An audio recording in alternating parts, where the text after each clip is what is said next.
ក្តៅផងវាហើយស្លាប់ដល់តែមួយទៀតដល់ឆែប្រើដៃចាប់មិនសូវល្អមើលឥឡូវទៀតអាចយកភ្លើងទៅដាក់ក្នុងមាត់លិតមួយសិនជៀបផងវា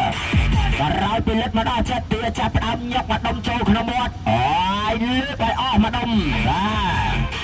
ជួយពួយខ្យល់ប្រយ័ត្នឲ្យរួនជាងនឹងអញនិយាយគ្នាហើយសំលេងសោតណាភ្លើងណាទៅឥ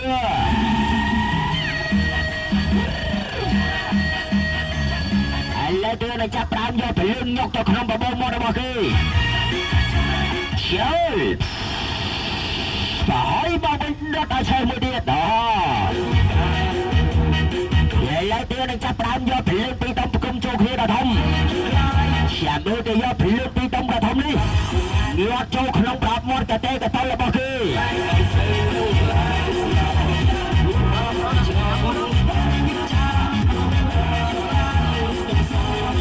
ហើយយ៉ាពីភ្លើងមួយទៀតនេះហើយអ្នកឯកទេសស៊ីភ្លើង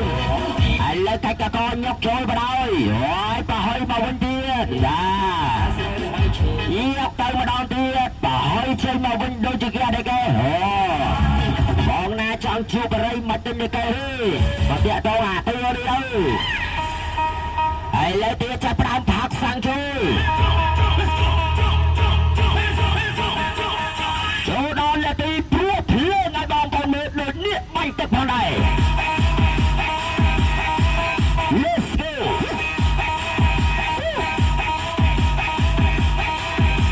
លេងអាទៅកុំខ្វល់លេងញ៉ៃណណានៃនៅដល់កូនទីមើលខ្យល់ផងប្រយ័ត្នផាត់មកវិញវិញតាមមិនទាន់ចេះស៊ីភ្លើងទៅពង1.8 ម៉ែត្រ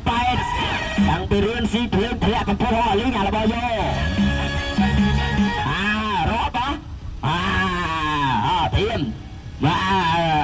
ទ谢谢谢និយាយចិនទៀតហើយកំភ្លើងមក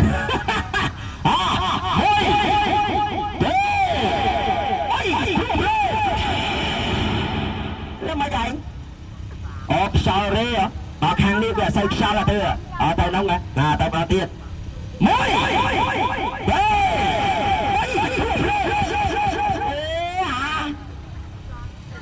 สีเมามาเนี่ยไปเรียกนี่ทุกเพลงมาเลย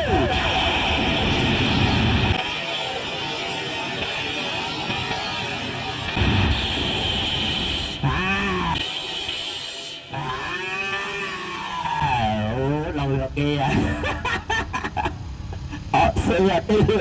ai ớt liên cái cạch lưới